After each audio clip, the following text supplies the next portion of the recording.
Welcome to the Terrible Podcast with your hosts from SteelersDepot.com, where you can find all your latest and greatest Steelers news. It's Dave Bryan and Alex Kozora, always lit, talking Steelers. And now, here's Dave and Alex.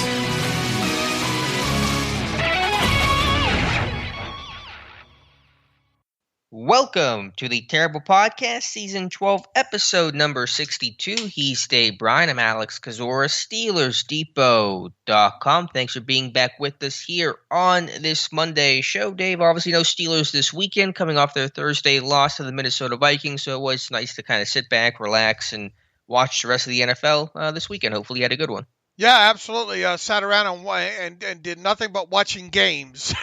There you go. And life is tough sometimes, but that was the bulk of my task on Sunday, and I'm guessing yours is well too. And had some extra time, flipped through some more of the all 22 tape from the game the other night, and just watching what happened around the rest of obviously or mostly around the rest of the AFC and specifically the AFC North, and I guess overall the takeaway is things went relatively good for the Steelers on Sunday. I guess whatever relatively good is coming off of a loss to the Minnesota Vikings there, but it's quite simple at this point, and I think we kind of have hit on it prior to now. If you were going to lose one of these last 5 games, and circle which one you chose as probably the best one for you to lose, it would have been the game Thursday night against the Vikings there. But within all that, you better get busy here in these last 4 games. That's for sure.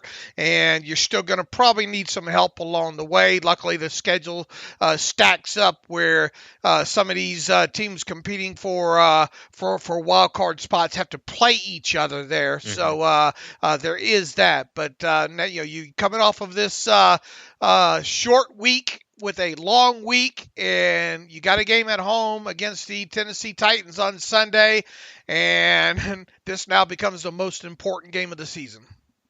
It does, and not to get too in the weeds here so early in the show, but to kind of map out the way the rest of the Steelers season has to go, would it be fair to say to have really any sort of chance to make the playoffs, this team has to go at least 3-1 over the final 4 and really probably beat both Cleveland and Baltimore in Week 17, Week 18 to really have any sort of chance of a wild card spot? Yeah, and obviously, there's thousands of scenarios that can obviously happen in this. But the way I have looked and played with some of the the probability meters and that kind of stuff, 3-1 should give you a shot, and obviously that would end up with the Steelers at 9-7-1. You're going to need some help along in there for sure, I would think. But within that, I would think if you're going to lose one of these 4 games, you would probably pick the game against the Chiefs, I would think, because especially if they stay in the lead in the West there, you wouldn't technically be battling them for a spot there. But Tennessee, obviously, we'll see what happens with them because they've got the Colts right on their heels in the AFC South, and then as you mentioned, the 2 final games against the Browns and the Ravens. Those are now going to have probably meaning to both of those for all teams involved there for sure. So I would think that you have a decent chance to get in if you go 3-1 in these final 4. If your one loss was against the Chiefs, if you go 4-0, I really like the chances because I still think 10 wins will find a way to get you in as a wild card there. So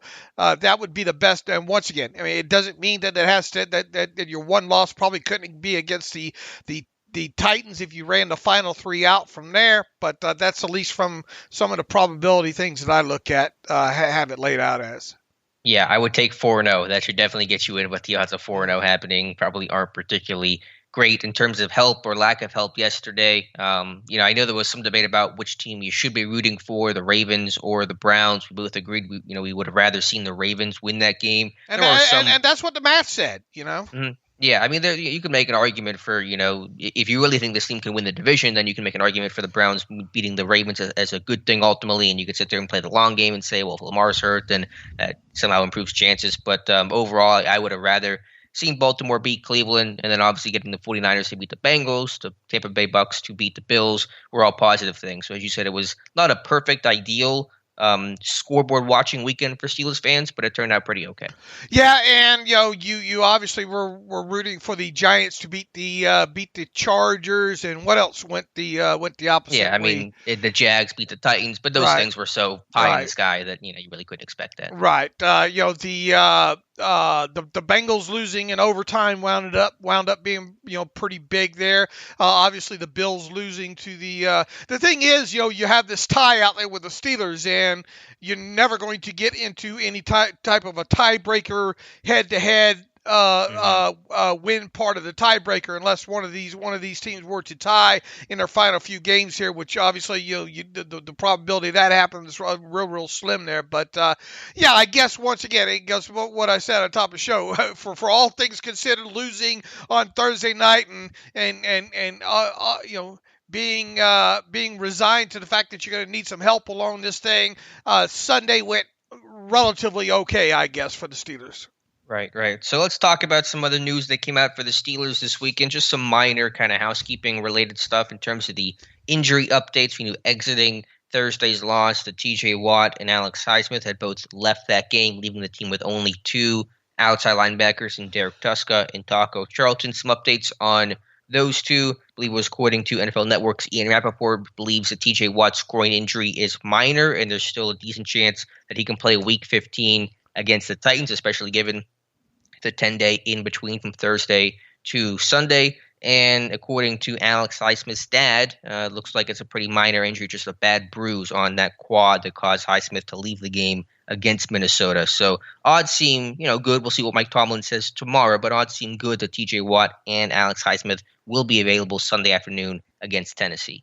Yeah, I'd tell TJ to go home and do what he's got to do in the backyard. Yeah. The whole team should practice in the Watt's backyard. Yeah, exactly. I would tell TJ Watt, you know what?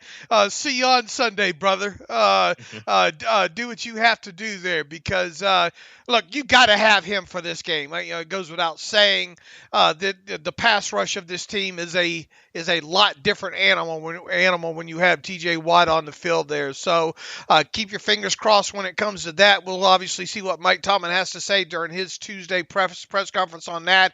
And once again, as you mentioned, Alex Highsmith's dad doesn't seem to think that his son's injury is too terribly brutal. And at least once again, you have the longer week to work with here, and they need both those guys on the field because Derek Tuska and look, Taco Charlton was going back through the tape, and a few pretty good pass rush opportunities from him in that game. But even so, even on a few of the ones that were good ones with him, like a double hand swipe and all that he ended up getting good. I think he got a holding call drawn on that one in particular. If he's able to rip through that better and turn the corner a little bit faster, he maybe gets to Kirk Cousins and maybe you force a fumble in that situation there. Obviously nitpicking in those things, but it just goes to show the more of this tape that you watch, you can see some of the differences obviously in some of these players. And Derek Tuska just really doesn't give this team much of a pass rush at all whenever he's on the field there. So definitely need some Watt and some Highsmith against the Titans on Sunday. Absolutely, because you need dominance from your edge rushers. That's how Pittsburgh's been built for, since Pittsburgh began, essentially 20 plus years ago. And so you need edge rushers who aren't just good, not just okay or decent. You need guys that take over games. And they've had that for so long with, Joey Porter, James Harrison, Lamar Woodley in his prime, obviously TJ Watt, et cetera, et cetera. And so when you don't have those guys, it forces you to blitz more or forces you to basically just not get pressure. And both of those are less than ideal outcomes for Pittsburgh. Right. And they're going to play a team in the Tennessee Titans, where I think overall right now their quarterback obviously Ryan Tannehill seems to be at times getting the ball out pretty quick. They don't have the running game to lean on. I think they showed a stat at some point, maybe during that game, of how his yards per yards per not yards per attempt, but average depth of target has come down a little bit since the loss of Derrick Henry there. So they're playing. Offensively, they're trying to play a lot of small ball kind of, way the Steelers do, pick their shots going down the field on top of it. So I would think that they're going, come Sunday against the Steelers, that, they don't want to get in a situation where Ryan Tannehill is having to hold the ball too terribly long. That's why it's super, super important to have a run defense and keep teams behind the chains, and something that the Steelers obviously haven't done a good job of in weeks now. Have given up over 1,000 yards in the last 6 games on the ground. I think it was Witherspoon who talked, Kello Witherspoon, who talked after the game. So if you don't stop the run, it doesn't matter, and that's exactly right. And a lot of times they weren't getting until in the second half there, really, as part of the comeback, and it was really kind of, I think, the Vikings trying to take the air out of the football a little bit in the process there. That was really the only times when they were doing a good job overall of stopping the run and getting the Vikings in more predictable type situations there. And you're going to have to do that for throughout the game against the Titans here if you're going to beat them, even without them having an explosive back in Derrick Henry. Yeah, it's hard to feel too good about fourth quarter run defense when you spot Minnesota 200 plus to start with. It just doesn't feel that good ultimately. And it's been such a popcorn issue where it's just really bad for a half or a quarter, and then it kind of gets solved, but it still looks ugly overall. So Dave, do you want to go into the all 22 of this Vikings tape and kind of review the good, the bad, and largely the ugly from this game? Sure, we can. All right, let's start here with the Steelers offense, and what are kind of your initial takeaways? I just had a lot of frustration. Again, it kind of felt not quite as bad as the Bengals game, but pretty close, in the frustration of just kind of simple routine stuff being missed. And, man, just trying to snap the football at times was an adventure. And I don't know if that's crowd noise, playing in a dome, all that kind of stuff. But, man, that was one play I was watching late last night. It was second half, and Ben is just begging Kendrick Green to snap the football. And Green looks back at him, Turner's punching him basically, and it just never snapped the football. And it just stuff like that. And it's not all on Green. That's not the only issue, far from it. But just that's the frustration of this game. Was that the one that Ben just volleyballed back? Yep. Yeah. Just knocked it down. Yeah. And he goes up and talks to him, and you just wonder what that conversation is like. I mean, just literally could not snap the football on Thursday. A lot of woes in that game, I thought, and as part of us previewing it, predicting, I said I worried about this team on a short week, from a preparation standpoint on the road, and all the communication issues that go along with that.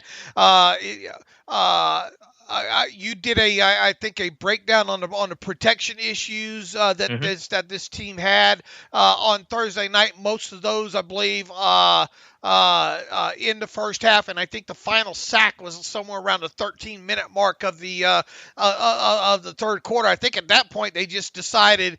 I don't remember seeing a lot of heavy pressure double A gap sugar type situations past really that point too terribly much, and that's probably because they had the lead. They just tried to keep a lid on things overall there. But the Steelers, and as you pointed out, man, miscommunication issues of who has what kind of thing, and the Vikings doing a very good job of not only sugaring the A gaps with two of their inside linebackers, but dropping the one that the Steelers thought might be coming in those situations there. And kind of by design, kind of by which way Kendrick Green decided that he was going to turn away from the player that he was going to turn away from.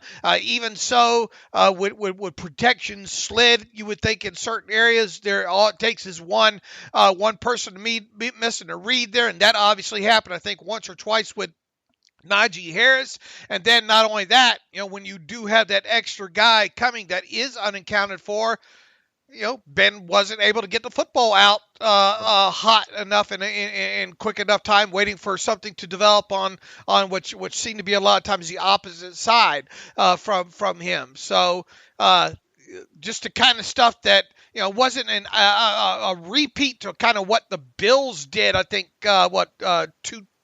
back when Sean Surratt was the offensive coordinator there, but it sure felt like they had the answers on defensive side of football in that first half when it came to, I think, really third down specifically. What were the distances on those first half third downs? Was that did you write that down? Not off the top of my head. It was 9 of 13 third down passes. The Vikings were showing that kind of mug A-gap pressure looks. So the first sack and 3 of the 5 sacks that Pittsburgh gave up came on third down, and they were all off those mug looks there. It was 3rd and 6, 3rd and 11, and I think maybe 3rd and 7. So it was all 3rd and long. And so anytime Pittsburgh got in 3rd and long, Minnesota was essentially putting guys in those A-gaps. It's called a rain blitz check, I guess. Basically, both linebackers sit in the A-gaps, and whichever the linebacker blitzes based on the opposite direction of the center. So if the center slides to the right, the linebacker to the left blitzes, the other guy pops out. And so that's kind of the rain blitz check that was created by Saban and Parcells and Belichick and Zimmer. It's part of that tree. So I have a video, which I thought was cleverly titled Purple Rain. I thought that was a little Prince reference there. Purple Rain, Purple Rain. Boy, what a great album that is. Never listened. You never listened to Prince's Purple Rain? I mean, I've heard that song, but not the album. Oh, Alex, I mean, just in general, you want to talk about such a well put together album, great guitar work, obviously great lyrics. That whole album, man, you got to throw that one on tonight while you turn. Well, let's see, are the Manning brothers doing Monday Night Football tonight? No. Should that influence my well, I mean, if they are, you obviously need to listen to the Manning brothers. Okay. But the next Monday Night Football game that comes on that the Manning brothers aren't doing, put the game on, mute it, and then turn on Purple Rain. Boy, that's a fantastic album, really is. I mean, write all this down, but yeah. To bring it back here to Pittsburgh, so I have a video. The movie, not so much. But the movie. Okay. Oh yeah. You didn't know there was a Prince Purple Rain movie? I don't know there's any movies out there. Okay. Do you know who Morris Day and the Time is? No. Okay. Well, they were a big band back at that same time, and in that movie as well too. But well, you wouldn't know who he is. But one of the times we came to Vegas out here, my wife ran into Morris Day at the time in I think it was in Caesars, one of the Caesars shops or something like that. So anyway, boy, we're gonna get into music here now, I guess. But you gotta put Purple Rain as a must-to listen for sure. Yeah, better to get into music than to talk about this mess of a pass protection. And so the 3 sacks that I go over, and again, I didn't go over some of the other 2, but the 3 sacks, one I put on just a good scheme by Minnesota, overloading. That was the one where Harrison Smith got bent. As you said, there's no hot route built in, partially because it is 3rd and long, and so those aren't always built in, but they should have been. One I put on Najee Harris, and one I put on Trey Turner. And Harris and Turner were just miscommunication about where the slide was going and where they're supposed to go and who they were supposed to pick up. And so Dan Moore talked about it after the game. There was miscommunication, and there also was just Minnesota overloading. So it was part scheme issue, part execution issue, and that's how you get 5 sacks. Absolutely. Did you put any one of those on Ben or no? Well, only of the 3 that I've gone over. I haven't specifically looked at the other 2 that didn't come on third down on those pressure looks. So, I mean, the one on Harrison Smith, should Ben have directed some sort of hot or something like that? It's hard to know exactly who's responsible for that and how that functions in the Steelers offense. So you could argue that's on Ben. I would not put that first one by Harrison Smith, though, on any offensive lineman because all those guys did their job. Oh, man, looking at the track listing from Purple Rain, Let's Go Crazy, just a great song. Purple Rain, obviously, I Would Die For You, another great song. Baby I'm a Star, and then Darling Nikki. Oh, what a great song Darling Nikki is. Great for the great song for the Gentlemen's Club. Okay. For sure. Destiny to the main stage. Destiny to the main stage. Does Prince have the best Super Bowl halftime? I'm blowing past that comment. Does Prince have the best Super Bowl halftime show? Oh yeah, obviously one of the best. Yeah, it's way up there for sure, and probably best in at least modern memory. Cause I'm not into U2 and some of the others that have obviously been. You're not a big Coldplay fan or something? No, not a big Coldplay fan or anything along those lines. So yeah, you might be right. I think Prince might have been the last one. It's like, oh wow, Yeah. What a great super. Yeah, make sure you. I mean, it's not a very long album, I don't think overall. Purple Rain, so you got to get that one on.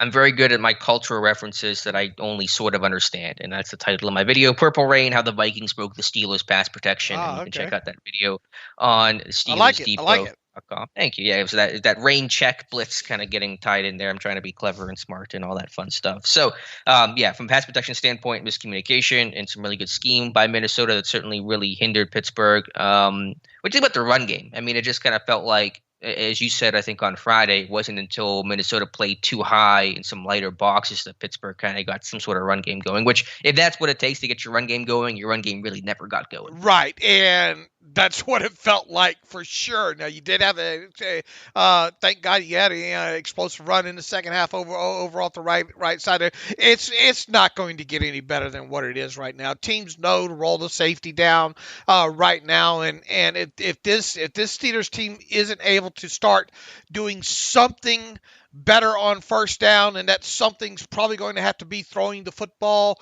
more to intermediate levels, 7-8 yards down the field on first down. Until they start doing that more and start getting more respect and forcing safety out of the box, there's no way that, in my opinion, that this thing is going to get better for the running game, and that goes past this year as well too. I mean, this team is just awful on first down and has been for a while. We celebrate 4-yard runs on 1st and 10 like they're 24-yard runs, and there's just not enough of those. Even in the situations where the run success rates are like, okay, we got a good, over 50% here. There's just nothing to add on top of it here. And you'd look around the NFL and people want to say, well, if the Steelers had a better offensive line, they'd have more explosive plays. There are teams around the NFL with offensive lines equal to or maybe even slightly worse than the Steelers' offensive line, and you see them able to register at least some explosive runs at some point during these things. So it's not going to get better, I don't think, in these last 4 games, unless this team starts throwing the football more on first downs and having more success on first downs where they're able to move the chains. If not, then you're going to continue to see this team just be so super reliant on pass interference penalties, shot plays down outside the numbers against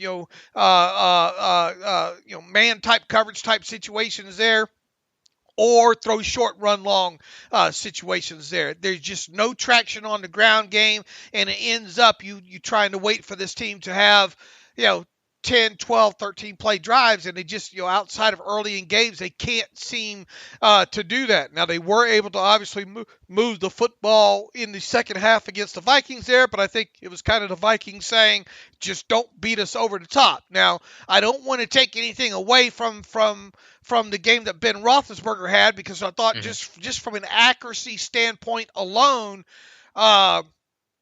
top to bottom with all the throws, this might have been the most accurate Ben has been in a single game for this amount of passes past 5 yards down the field in quite a while. I really thought he was on the money. Even that final throw to Pat Freiermuth, that was tremendous breakup by Harrison Smith. I mean, you can't put that ball in any better situation. Yeah, maybe Pat Freiermuth could have nodded that better or stepped on Harrison Smith's toes, as he bit that toward the outside at first. I mean, look, when right before his head comes around, Ben has that ball out. So, and the light, Ben seeing the numbers to the inside linebacker in that one, everything that Ben did on that play screamed, throw that football when he did, and he put it where only his guy could catch it, and it took a fantastic play by Harrison Smith to break that up. But just in general, overall, I thought Ben was super accurate in this, kind of took what the defense gave him in the second half. I thought the touchdown throw to James Washington, middle of the field, was one of those kind of old classic Ben Roethlisberger throws where going to put it in the middle of the field, going to put it down the field more than 15 yards and put it where only my guy is going to catch it. And that's where the benefits of James Washington and those lobster claws of his came into play as well too there. So the second half was felt like to me more of what the Vikings were allowing you to do. And make no mistake about it, the Steelers took advantage of it, but specifically the running game was a byproduct of them not stacking the box so much as they did in the first half.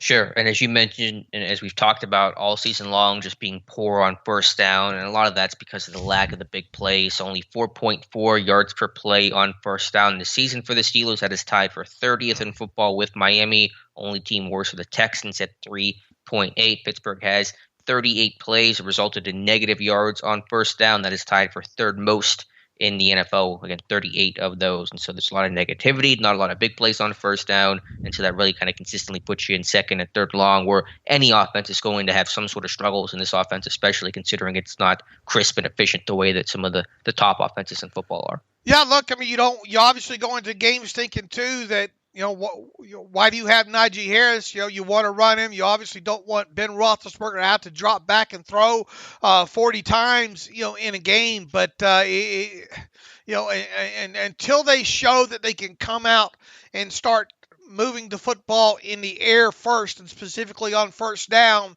then they're not going to get, in my opinion, not get that respect against the run and that kind of thing. And, you're also dealing with a situation where when you do run the football well, at best you're getting 9 yards, it feels like. And those are so rare, rare and far between at that. And there's just so much wrong with this offense right now, and you don't have a guy that can really take the top off the coverage other than, in my opinion, Deontay Johnson is so busy you're working him as kind of the backside, obviously the backside X, and a lot of times you have to throw short and run long through him in those situations. And they were able to complete some footballs down the field. Outside the numbers, Ben was, but it did take fantastic catches. James Washington, a couple in this game, and even on the pass interference down the side, which, hey, lo and behold, didn't we talk about how Chase Claypool wasn't drawing pass interference penalties, but he got one of those in the game, but still had to fight for the football there, and to his credit, came down with it there. But, it just feels like unless you get in situations where you are 20 points or 21, 24 points down, that you can't move the football, and only when you are down those amount of points is when you can, and it's pretty much a byproduct of the defense saying, have at it, just don't beat us over the top. Yeah, receivers definitely made some really impressive contested catches downfield, all of them, Deontay, James Washington, and Chase Claypool. But yeah, I thought Ben overall played a really strong game, his anticipation, his accuracy. I saw a stat on Next Gen Stats that it's called the regression stat, which basically measures the percentage of throws that are thrown in windows of 1 yard and tighter. And Ben leads the NFL, at least heading into this weekend, in that regression stat of 19%. And so I think that's people talk about the lack of arm strength, and the deep ball has certainly been a problem for too many seasons now. But I think his overall velocity on passes has been really impressive, and ability to kind of fit passes into tight windows, and that aggression stat kind of seemed to indicate that. So that arm's not dead, obviously. I think there's good zip on the football, just some of the deep ball stuff where there's more of an arc to it that kind of create some problems. But I thought Ben was excellent in terms of anticipating throws and timing and just making some on the money type of passes. Yeah, the arm in the 12 to 15 to 18 yard window is not bad at all. I mean, we saw. Look, he put that touchdown pass to Najee Harris over on the left side over there. That was a bullet. In that situation there, that's not the issue. Where the issue comes with him is being able to drill one non-air conditioner type situations. I think having to drive it through some sort of wind or something like that, more than obviously 25 to 30 yards down the field. A lot of times his balls seem to hang past that distance, and specifically down the outside. Very, very, and not only that, he does lack the explosive guy on the outside where all he needs to do is just put everything he has into it, just say, go get it type of situation there. He doesn't have any of those guys on the outside that can do that, in my opinion. Occasionally Deontay Johnson, I think you can do that with, and we've seen that. But you're not going to get that with a James Washington. You're not going to get that with, in my opinion, with Chase Claypool. And so that kind of detracts from his ability to home run teams deep on top of it there. So if there is anything still, I think he's done a good job throughout the season after those early season injuries, kind of cleaning up his mechanics a little bit there overall. But once again, I think we saw in the game Thursday of him still being able to drill the football where he wants it into tight windows from, let's say, I don't know, the 18 to or 22 yards on in type situation there. He really did have some really nice throws, and even though it didn't count, that whole errant snap that went off Najee and to Ben, I mean, for what it was, it's almost like Ben should have turned around and said, for my next magical trick, because if John LeGlue does not stumble forward on that play, then you don't get the ineligible man down the field penalty, and then that pass to Ray McCloud stands. So, right. And look, he's become, I don't know who's in, how the Penguins goaltender situation is going to work out the rest of the way this season. But if Ben's season comes to an end here, I don't know. Ben's used to probably taking some pretty good errant shots at him and defending him, and there sure are a lot of them coming out of Kendrick Green right now. Yeah, last night I was putting together kind of a couple photos of Ben just catching some snaps that were just far and away from his body. And like Ben showed just some really soft hands to corral some of those plays in. Some of those sprints to the right they were running, Green's off because he's trying to move on the snap of the football. And so I thought Ben just kind of did a good job avoiding disaster time and time again with some really good catches of snaps well outside of his frame. So again, some of the basic fundamental issues in that game were a problem. What do you think about the offensive line? Was there anyone that stood out to you notably positive or negative? Probably more negative than positive, all things considered. And I think the other day I talked about, at least from the TV tape, I thought John LeGlue and Kendrick Green were, at least from what I saw from that viewpoint, the worst that the Steelers had. But going back through it, I don't think LeGlue played as bad as what I thought on the TV tape. But we're in a situation where Kendrick Green's back on the ground quite a bit. The bad snaps, the just unable to hold blocks. I mean, I think without a doubt, Kendrick Green was your worst offensive lineman in this game overall. Once they in non-third down situations, kind of the ones that you pointed out, and on into the second half, it really felt like the offensive line was giving Ben enough time to throw. I mean, it seemed like overall the pass protection, and once again, I'm cherry picking this away from the 13 or 9 snaps that they had the major issues with the pass protection there. Outside of those, it felt like they did okay pass protection wise, but run blocking, and not just the line either, because wide receivers missed blocks in this one. Tight ends had their share in some run games fails as well too. But my biggest takeaway overall was, man, here we go again. Kendrick Green back on the ground. It seems like quite a bit, not able to hold his block, and not a great job snapping the football.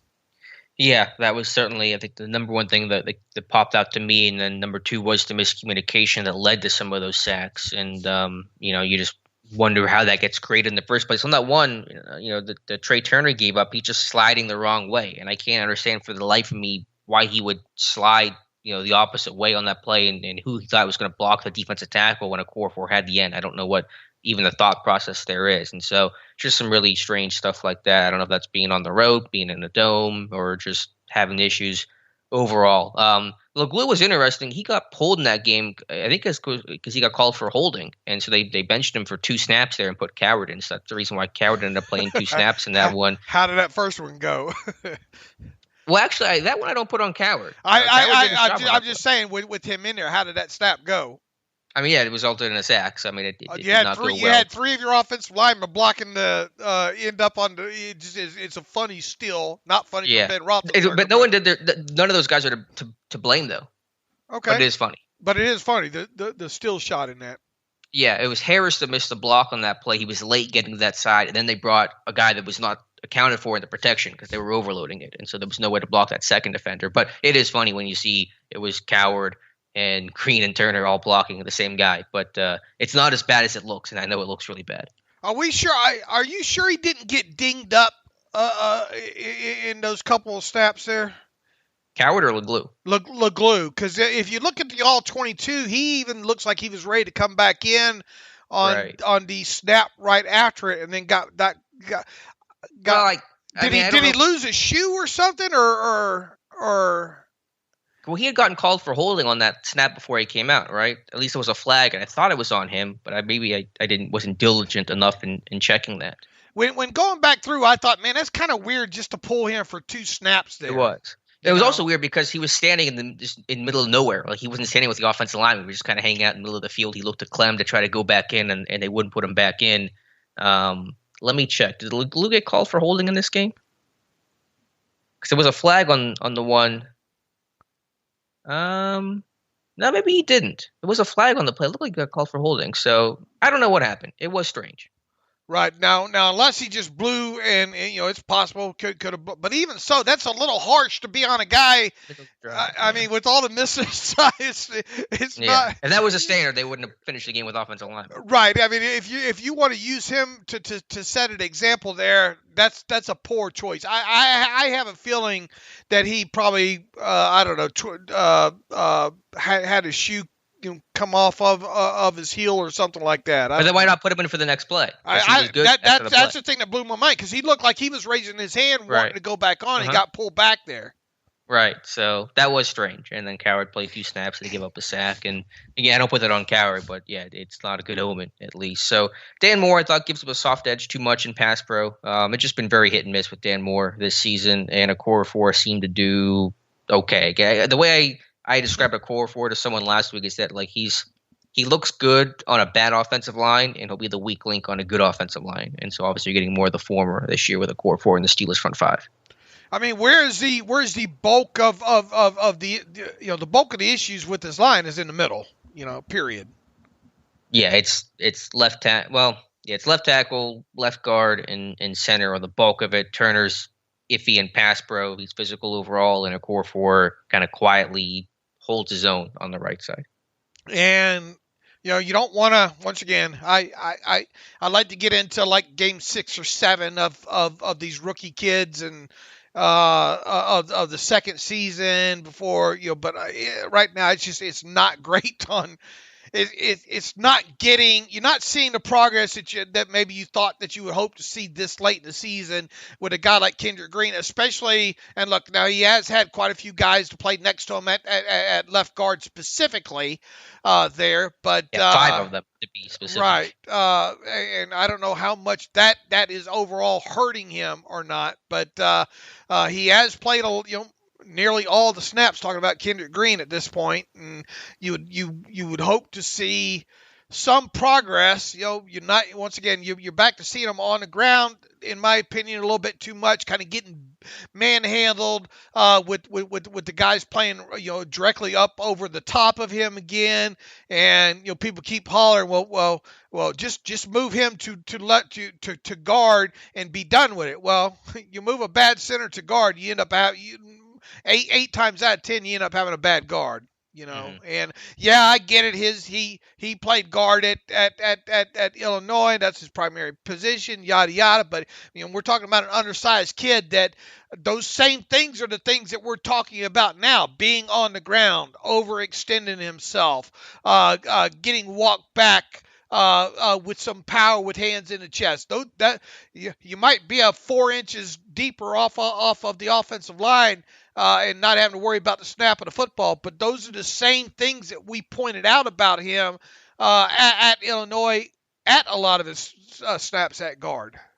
Yeah, the guy has to win early to succeed in the NFL, and that was the book on him in college, and that's the book on him in the NFL. His technique, his hand use must be better. He has to be a great technician to win, and if he can't do that, then he's not going to succeed. He's going to struggle in the NFL if he cannot play with like impeccable technique and hand usage. I mean, he would still have his moments and have those probably at guard too. We're able to, because of that athleticism and quickness of him, to be able to reach block and occasionally if he does get the hand set, because he does have a lower center of gravity and he's very strong and a very aggressive guy, that he can put some people on their back and he can perform reach blocks and all. But I think this is the NFL. This isn't Iowa or something like that. You got to win more consistently. You're going up against top tier defensive tackles on a week in and week out basis, and I'm just afraid that you're going to see a lot of the same issues that you see with them at center if you move them to guard. Mm-hmm. Any other final thoughts here on the Steelers offense in this one? Good, bad, otherwise?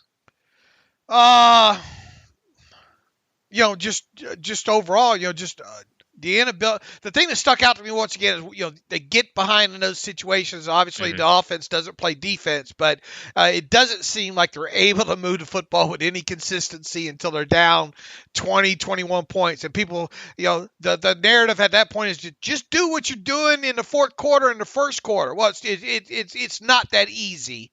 Overall, especially if you're going to be bad on first down. I would probably like to see them maybe come out with a little bit more tempo earlier in games. And I think people are saying, well, why didn't they use more tempo in this game? People forget you're coming off of a short week too, right? I mean, do you really want to gas your guys out like that on a short week type situation? And to me, the answer, and being on the road is tough with crowd noise, right? Too. And then obviously not having a lot of practice time to work on silent count situations and stuff like that. So I mean, how long have we been talking about? It's been 4 years now. It seems like we talk about, man, if this offense could start faster, well, it's not, and it's probably unlikely to happen. But until they figure out a way to jump on teams early and specifically on first down and jump on teams from a scoreboard aspect of a couple of scores, they're not going to be able to. I got super jealous watching that game last night. That Green Bay Packers drive when they were ahead. I think it was midway through the fourth quarter there, and everybody knew. You had who's that big back of theirs? AJ Dillon. Dillon. Everybody at Lambeau Field knew who was going to start getting the ball quite a bit in that drive, and it was AJ Dillon. And even with a great quarterback in Aaron Rodgers, they still methodically marched that football down the field, and it ended up being a 13-play, 71-yard drive. Now, Aaron Rodgers obviously did throw in that drive in certain situations there, but for the most part, you had to know what was coming. They were still getting 4, 5, 6, 7 yards on the ground, just wearing them down in situations like that. That's what the Steelers that's the in-game scenarios that the Steelers really are probably best built for. But they just can't get to those positions, Mm-hmm. Right. The last thing there, I want to see what were the pistol outcomes in this game? Oh, yeah. Good. I mean, you had mentioned it. Man, you'd like to see more of that, too. There's only three plays, I think, in total against the Vikings, right? Looks like 7 according to Tom's charting. Wait a minute here. Most of that coming in the second half. Where is it here? Okay, that was against who was this against? So, no, I thought it was 4 against Minnesota. Was that? I had 4 runs. Yeah, okay. Let me unsort here. I got it sorted by run pass here. That's why I said that. They weren't, to be fair, not really successful. 2 of those plays were successful. So 50% run success rate, but only What's the yards per carry here? I know your favorite stat, 2.5, or 2.5 yards per carry. Let me see if I can catch up with you here. 1, 2, 3, 4, 5, 6, 7, 8. And one was a penalty, right? Right. I'm sorting that one out. It was the ineligible downfield on that busted snap there. Okay. I mean, not bad usage overall, but you might want to think about using it more, especially at home, I think.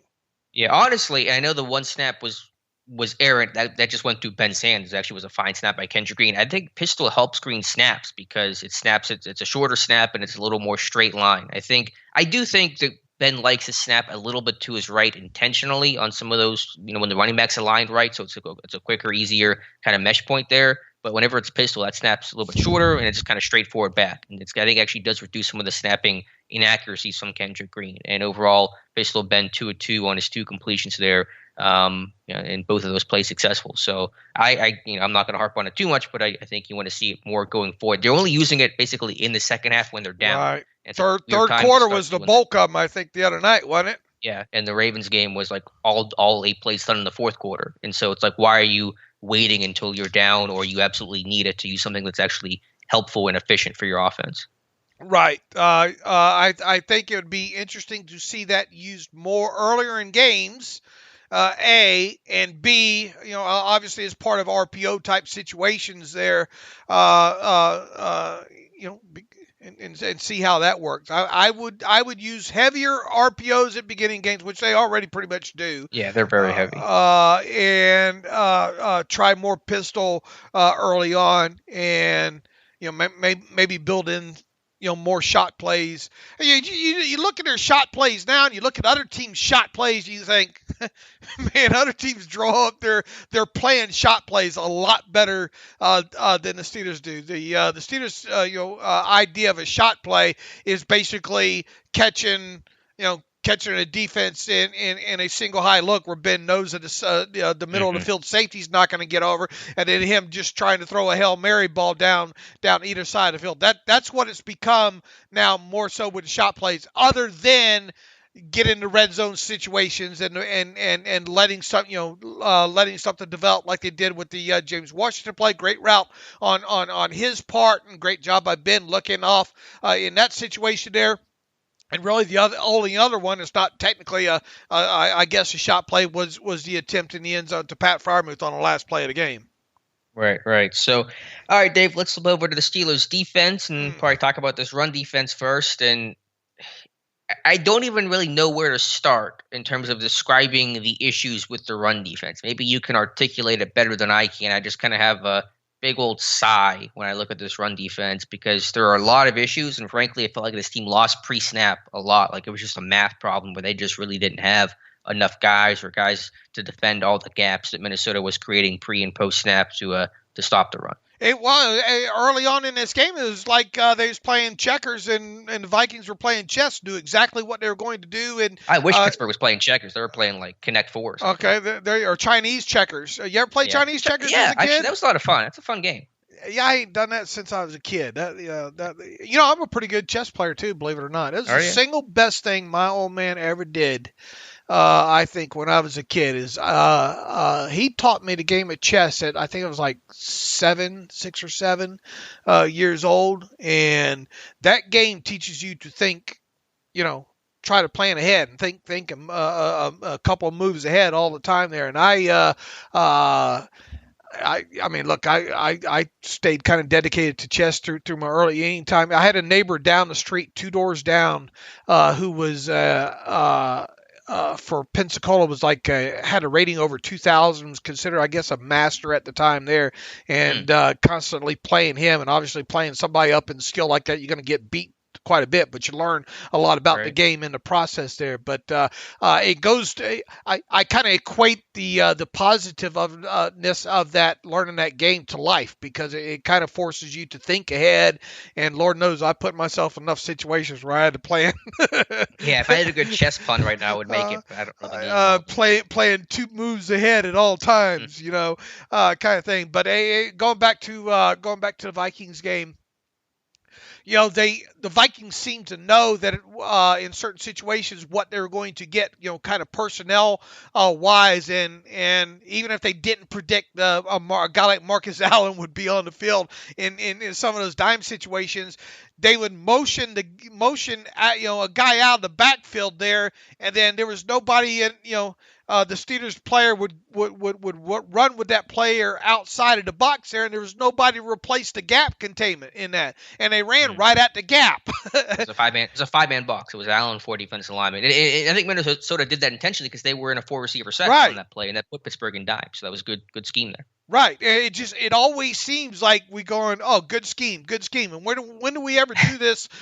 where do we ever do this on the other side? Say, aha, look at how the Steelers caught them there by putting this personnel package out here, motioning out of that and creating Alex, I think I could have got 10 yards on one of those early runs there. And you might even been able to get like 15, I think. So I'm 5 yards faster than you. Yeah. Ooh, that hurts me a little. Yeah. Okay. I mean, Dalvin Cook's shoulder is not a problem when the holes are so big that you can drive a semi-truck through. Your shoulder, you could have had a broken leg and still caught a first down. Right. And then when they did have the right people in, the right box counts and all, they weren't, obviously weren't filling the gaps properly.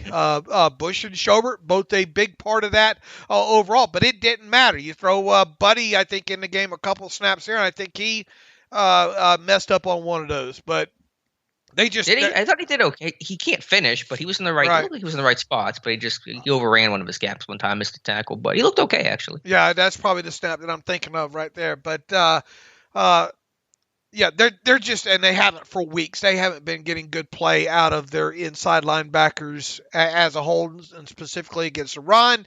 You have a big guy in there now, Montravius Adams, that you're not asking him so much to two gap and play like that. You're asking him to shoot a gap, and when he does it, his effectiveness is kind of diminished in those situations there. And you have outside linebackers, wrong arming and not setting the edge properly, like we've seen quite a bit with Alex Highsmith. Just, I mean, there's so much. You want to talk about popcorn? Mike Tomlin don't have to pop popcorn from now until after the new year, because there's just so much popcorn going on. And then you get in a situation we've talked about that you rely on your safeties to make all the tackles, and it might look great on the in the stats book there, but all those tackles are being made more than 7 yards past the line of scrimmage, and that's not good. Yeah, Minka has 88 tackles this year. I think he had 82 all of last season, and Minka's missed a game. And so you don't want your safety to be one of your top leading tacklers. And Minka made some big open field tackles on Cook, though, in that game. I thought Minka was the one bright spot in this contest defensively. And yeah, but you don't want to get into the situation where he has to be that bright spot in those situations. Of course. Yeah, I was about to say that you could see Minka get really angry. You don't see Minka get angry like visibly too often, but making, I think, a second open field tackle on Cook, because it was just Cook has this wide open lane, and Minka has to be the guy that prevents touchdowns. And so, yeah, that's not what you want to have when your safety's making all those tackles, because he's doing it at the second and third level over and over and over again. Who was he mad at that play? Do you know? I think you're just mad in general. I thought he was in general. Collapsed.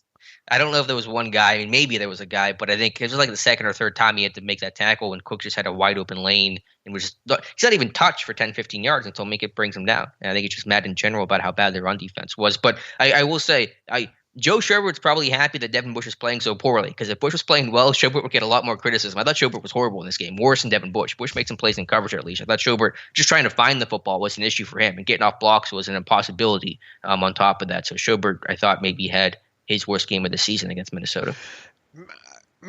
Is he maybe a better 4-3 guy than he is? Has he played the 4-3? He was a 3-4 guy in Cleveland mostly, right? I guess. What was he in Jacksonville? They run more 4-3. I don't know. It's some hybrid stuff. I can't remember schemes too well, but he only lasted 1 year in Jacksonville. All right. So. I mean, we've seen him. Look, I mean, you go back to his time in Cleveland. It doesn't feel like too terribly long ago. It felt like he was the smartest guy on the field. Yeah, I think he's a smart guy. I think he's helped, some of these younger guys. Puts himself constantly putting himself in position to make good. But I mean, look, just in general, the inside linebacker play overall has just been absolutely horrendous for this Steelers defense, and really from about week 3 on, or right around in there. So.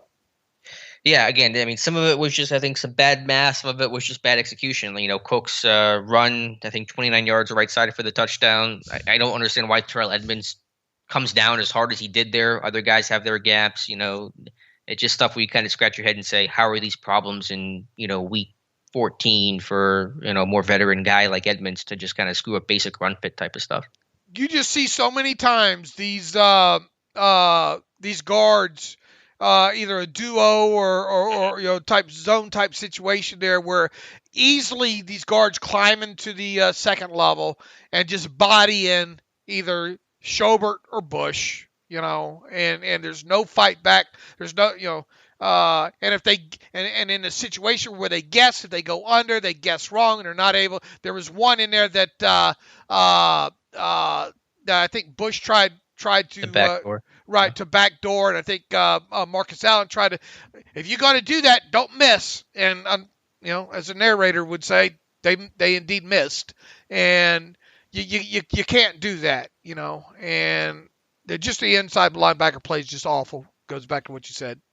Yeah, I had a thought. I just had it escape me about this run defense, but yeah, I mean it was all really poor. I will say this is a thought that I had. Whenever new gaps get created by pullers or kind of counter plays, and the fullback comes across, Pittsburgh does a bad job accounting for that new gap that gets created on the fly. When that guard pulls and there's an extra gap, you have to bend to the play side. There was one where nobody flowed with the puller. I forget what play it was. It was a positive run for Minnesota. Heck, they all were positive runs, it felt like, and nobody flowed with the pulling left guard. And so it just was an extra gap created that no one can account for. I think it was Cook's touchdown, his second one, the shorter touchdown that he had, where the guard kicked out Witherspoon, nobody flowed with the puller, and so there are not enough people to defend a number of gaps on that run.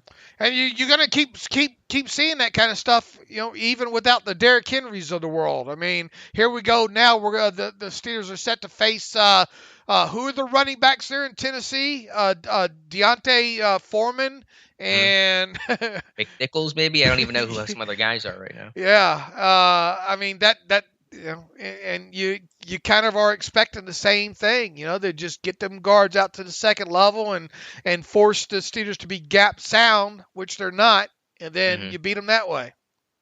For sure. And then in the coverage aspect, the secondary aspect, we talked about some of the lack of covering crossing routes. And then the one time they do cut the crosser, the Kirk Cousins goes over the top and it's Osborne for a 62-yard touchdown. I thought Matt Bowen did a good job breaking that down. I think I saw that on your Twitter timeline over the weekend. So in coverage, I mean, Witherspoon, certainly made some plays, but Cam Sutton had easily his worst game of the season. I think a 156 quarterback rating against when targeted.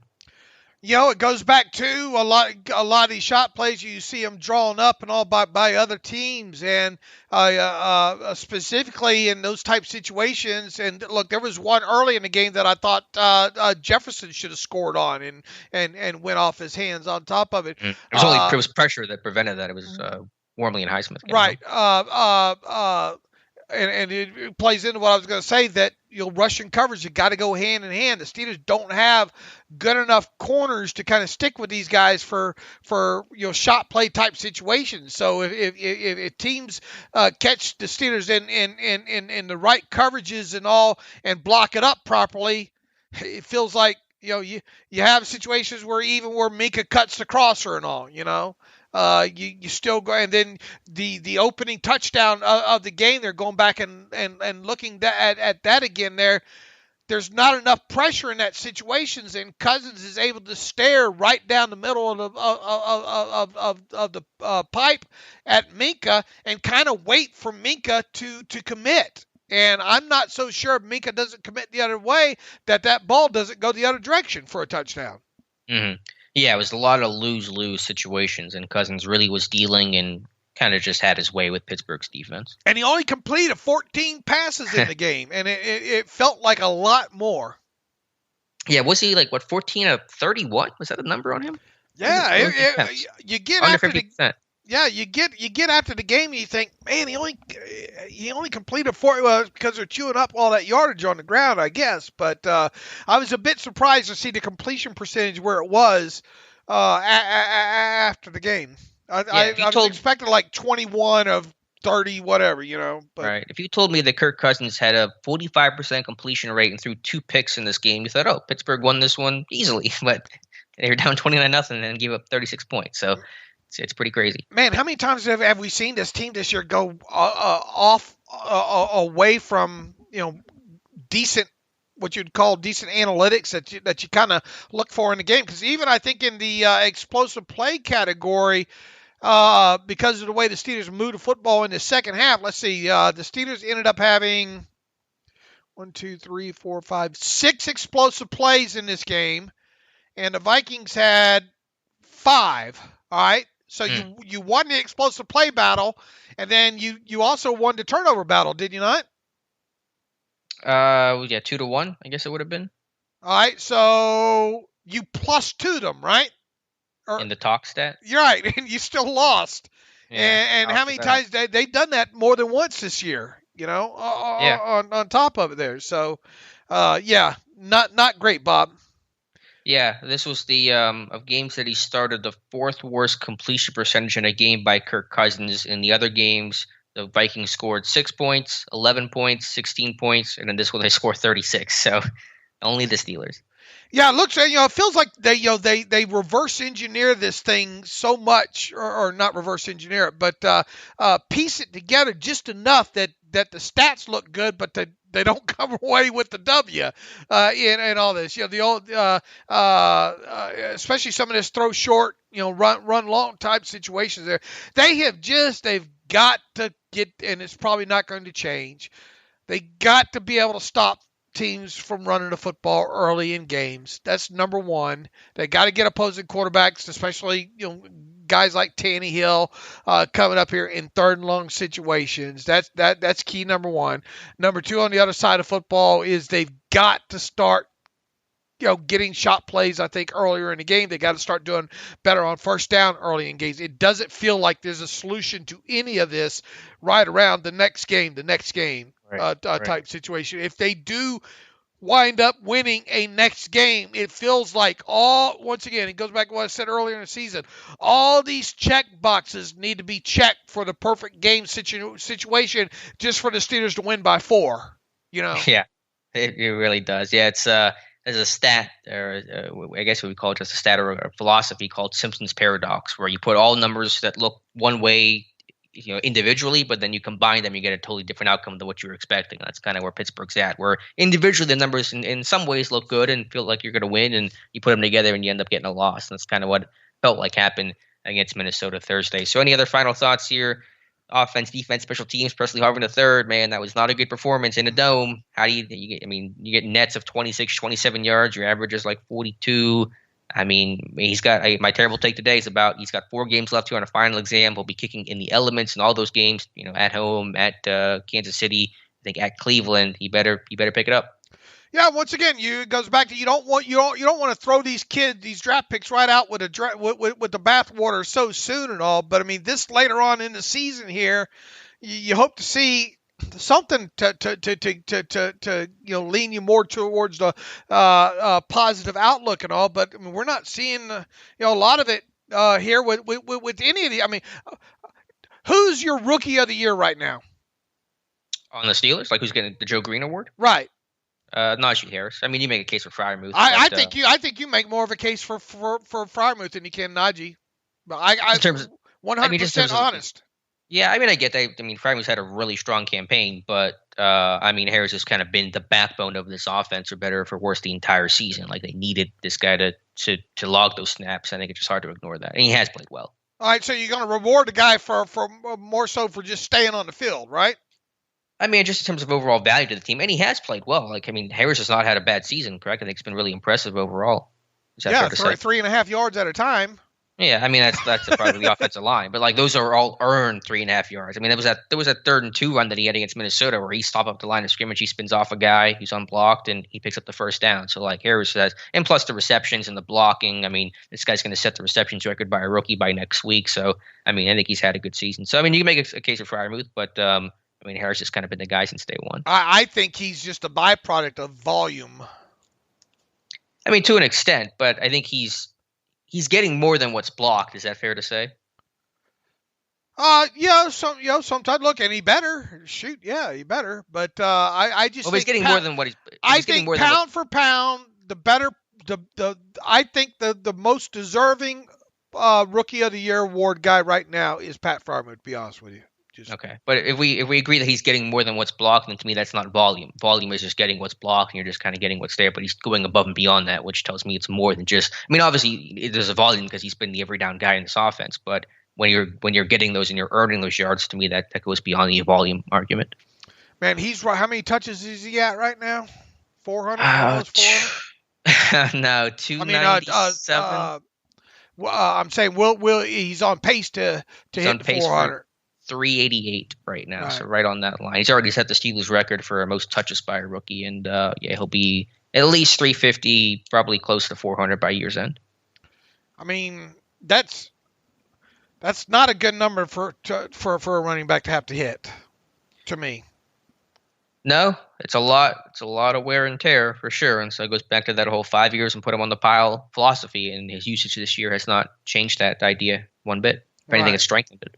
So. Right. So, and look, you would hope that he's still got, I don't know, that depending on how they do in some of these last games, he might not hit Franco Harris's rookie rushing record. I think he needs average. What does he need to average? Like 46 yards or something like that. I forget what it is in total. But I kind of envision him easily having that about this time of the season, passing Franco Harris's rookie season rushing record. But yeah, I mean, he's probably going to get a good. How many more touches the rest of the way? Think he'll hit 100 touches in these last 4 games? Well, he's on pace. He's at 297, projected to go 388, so he's projected to be getting about 90 to 100 touches in the final 4 games. I mean, ideally, if the Steelers are winning some games, he'll touch the football 25 times in a game, right? If things go right. Right. I mean, so yeah, that's a lot of damn touches for a running back, man. A lot. If he hits 400, it'll be the 3rd rookie ever to do it, joining Eric Dickerson and Edgerrin James. And those guys had good careers, so hopefully it's a good omen going forward. All right. I'll let you sell it to me. I tried.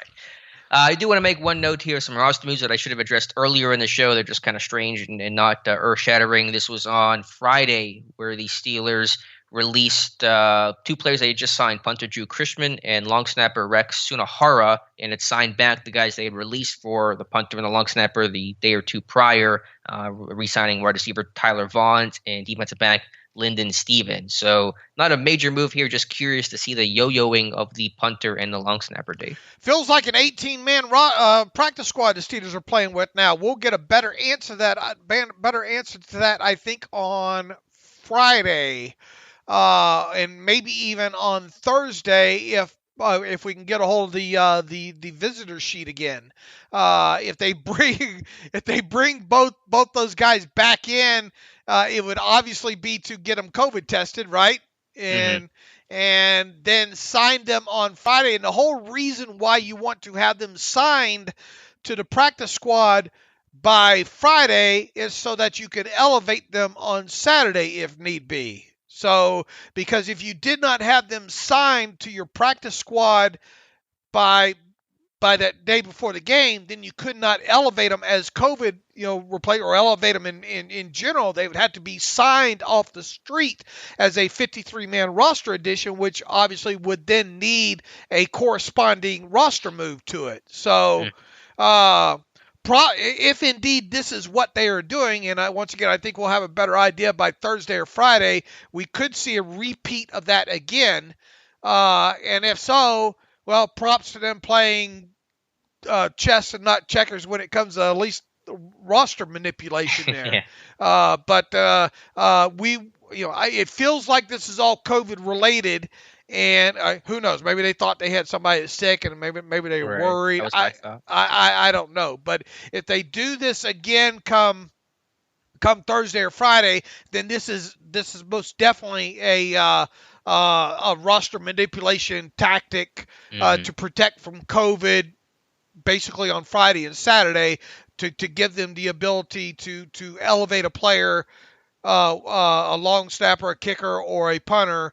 It'd be one thing if we're just dealing with just a punter here or just a long snapper here, but they've got a kicker, they got a long snapper, and they got a punter all on the practice squad come the day before the game there. And I don't think that's by accident. I think this is all kind of potentially COVID related. But once again, we'll get a better idea come Thursday or Friday. Yeah, it's interesting that the kicker Sloman is on the practice squad. He's not getting yo-yoed, but the punter and the long snapper are. And the reason why they're yo-yoing is that so they're not occupying spots with a punter and long snapper through an entire week of practice. And that way they're getting extra bodies to run scout team and things like that. And also the kicker would probably be the most marketable, I guess, in demand to other teams. Sloman's obviously had some NFL experience there, and by making him be the one that stays on the practice squad, other teams damn sure better make sure they want him, because if they signed him off the Steelers practice squad, then they would have to pay him for 3 weeks on top of it there. So I think there's some positional gymnastics going on with the Steelers as well, too, as to why the kicker's staying on the practice squad and not the long snapper or the punter, if that makes sense. I spend way too much going into this kind of stuff, but it's what fascinates me. That's why I saved the conversation for an hour in for the diehards who know they enjoy this kind of stuff. And I should mention one player still on the COVID list for Pittsburgh. That's Joe Haig. He's been on there this is going on day 12. And so it's usually 10 days for these guys to come off COVID. So hopefully he's okay. Kind of might tell you he's having trouble getting negative tests.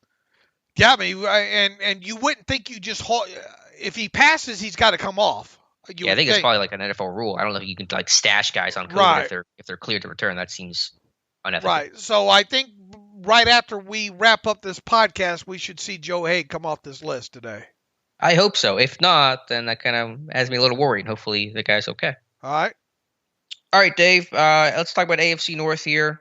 The Browns beating the Ravens yesterday. The Ravens coming up just shy after losing Lamar Jackson to an ankle sprain. I think the report is maybe they're believing Baltimore is a low ankle sprain for Lamar Jackson, so that would be good news to avoid the dreaded high ankle sprain. Speaking of which, Kevin Dott's going to get activated here off of IR here. I think he's going on, I think Mel had predicted him coming back for the Titans game when he first got placed on injured reserve.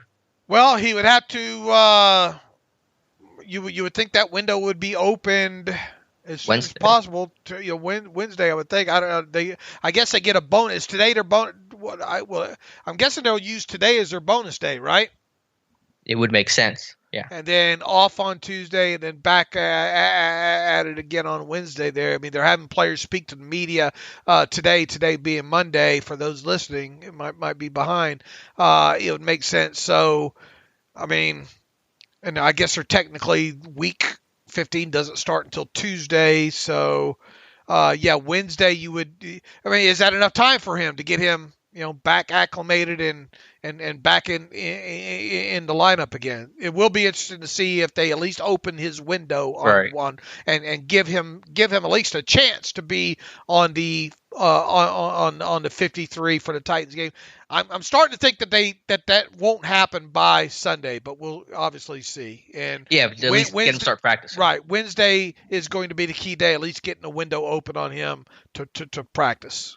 Yep, and to me, that's the final day, I think, for Stephon Tuitt to have any sort of chance to come back this year. Not that I'm expecting it, but that's kind of the deadline that I'd set a couple weeks back, and so Wednesday, the 15th being that day. So anyway, back to the AFC North again. Browns beating the Ravens as that drops Pittsburgh to last place in the AFC North. So your thoughts overall on that game, Dave?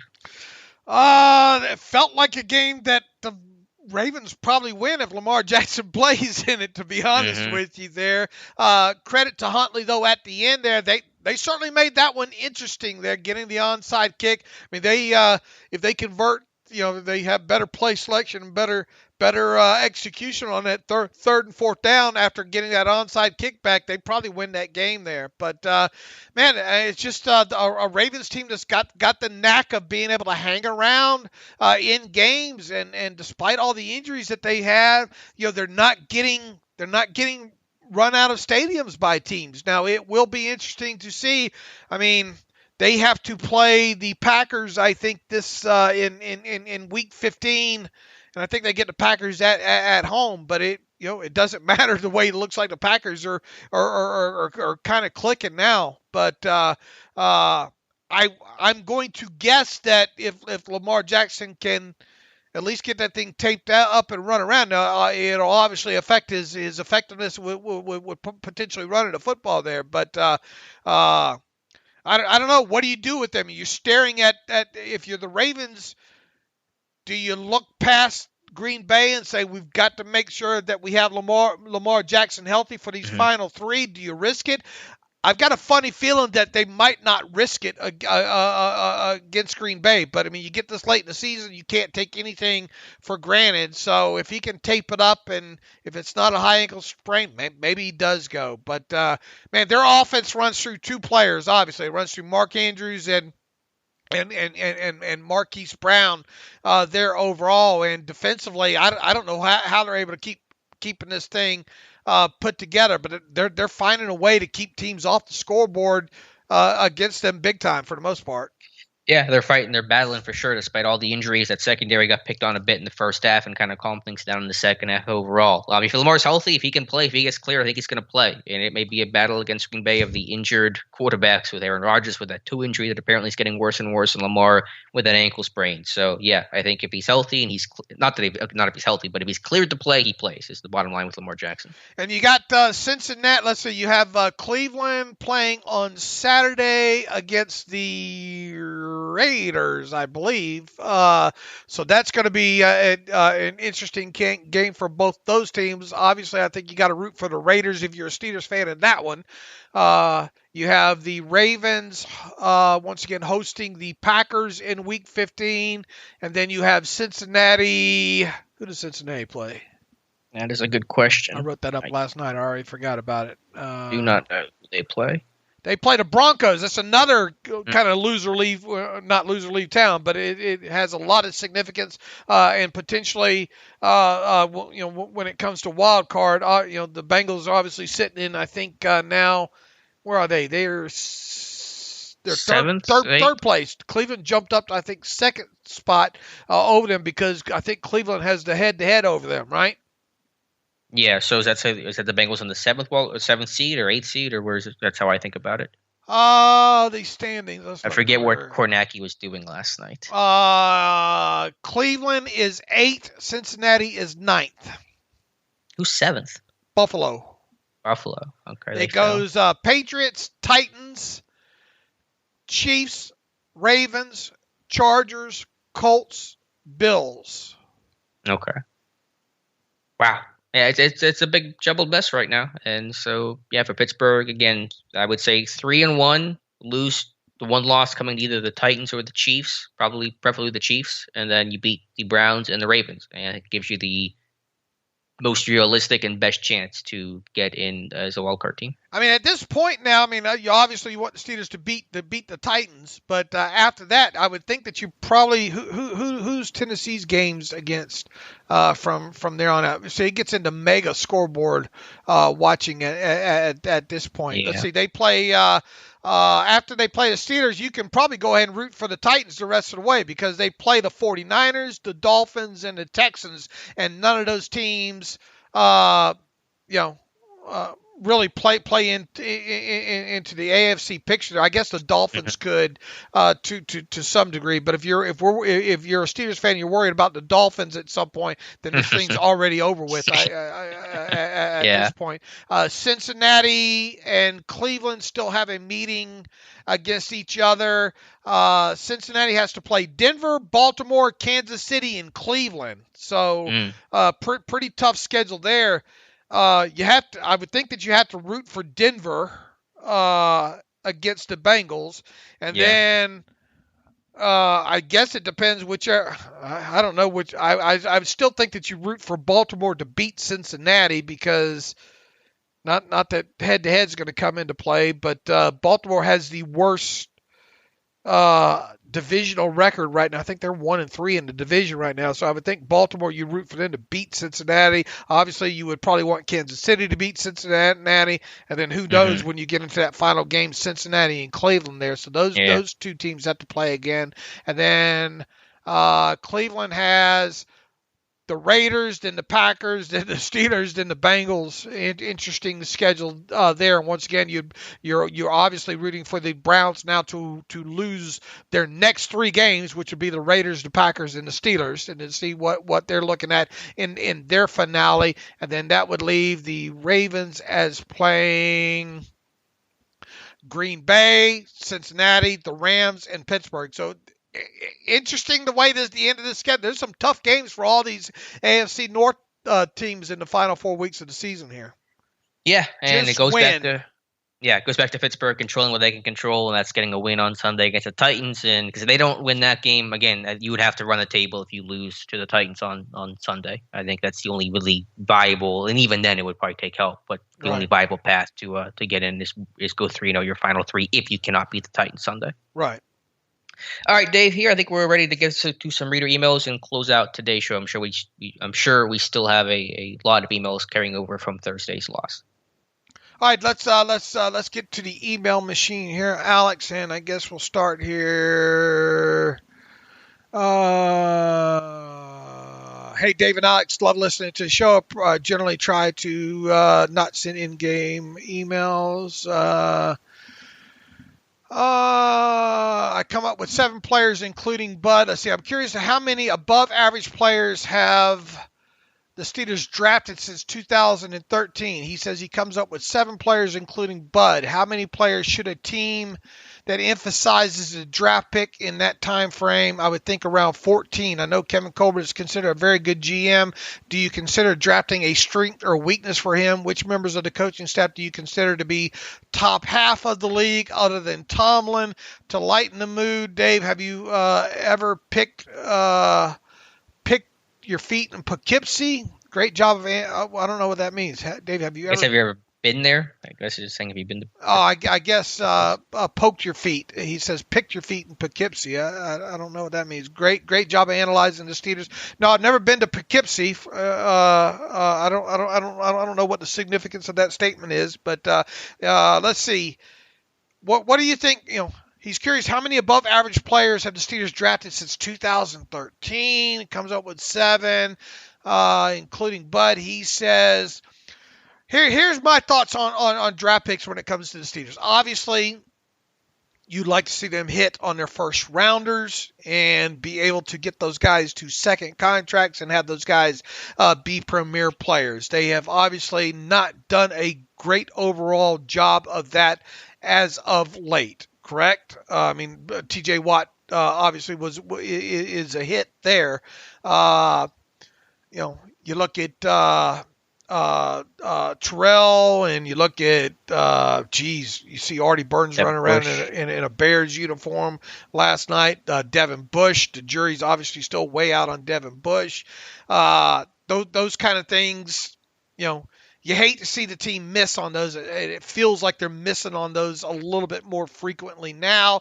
And then past that, at least 1 or 2 other kids from a draft class make it to a second contract. Maybe not be premier players, but you at least like to see a couple of those guys from a draft class last longer than the 4 years.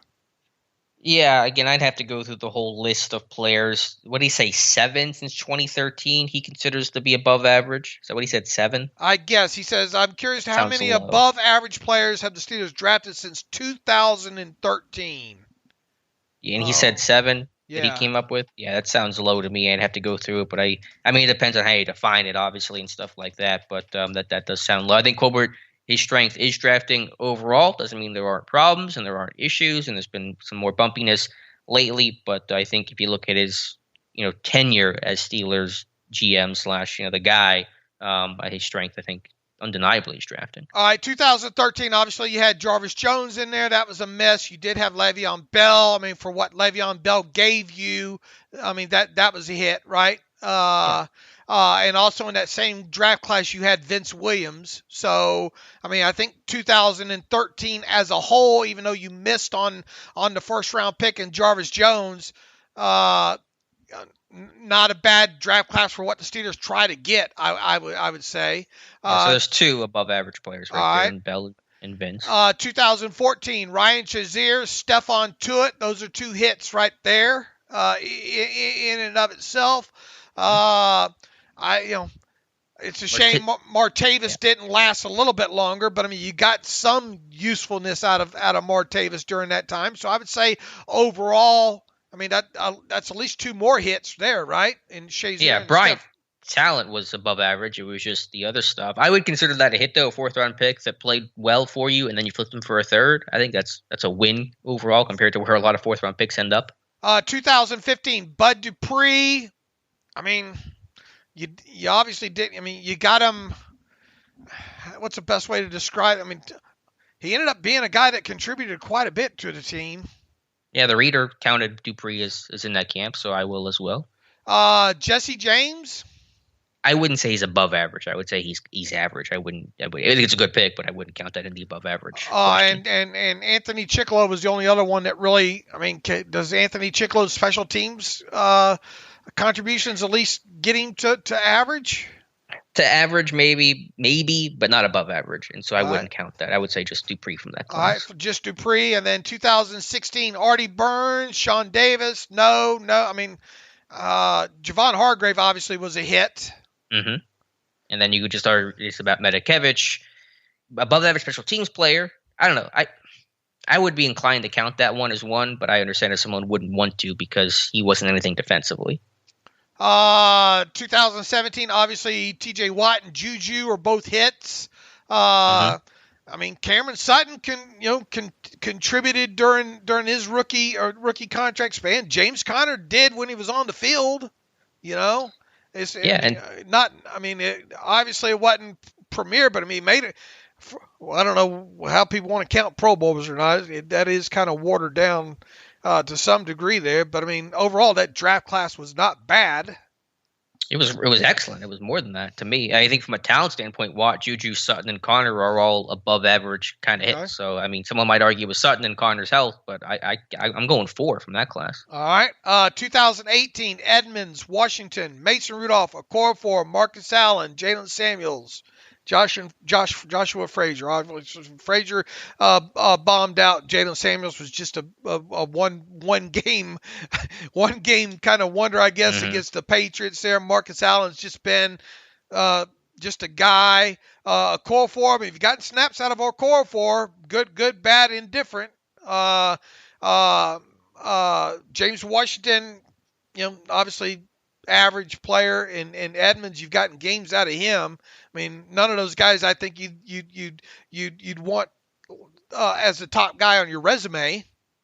Yeah, I think it's fair to say there were no above average players from that class. A lot of average ones: Edmonds, Washington, Okorafor, Mason-ish, but no above average. And none of those guys are going to get a second contract, I don't think, right? Maybe Edmonds, but I mean, it's because he can't get a good enough deal anywhere else. Yeah, maybe Okorafor. I don't know. I'm still weird on Okorafor's future in Pittsburgh. 2019, Devin Bush, Deontay Johnson's obviously a hit. Everything else from that class, bugs. He's got a contract with the Raiders. Kudos to him. Sutton Smith. Oh yeah, he got signed a 2-year extension or something. So that's kind of a crazy story. But yeah, just Johnson from that class. I don't know. I'm not. So I haven't watched Sutton Smith as a fullback lately, but I don't know what's going to happen after with Derek Watt after this season. Maybe Sutton Smith comes back to Pittsburgh. I don't know. 2020. I mean, we're on to more current draft classes right now and all. But look, I mean, I think you can look at it as just the first round draft picks overall from 2018 on. Really technically, I guess, kind of missed on Edmonds. Bush is not looking great. It's sad those two guys couldn't become premier players for you.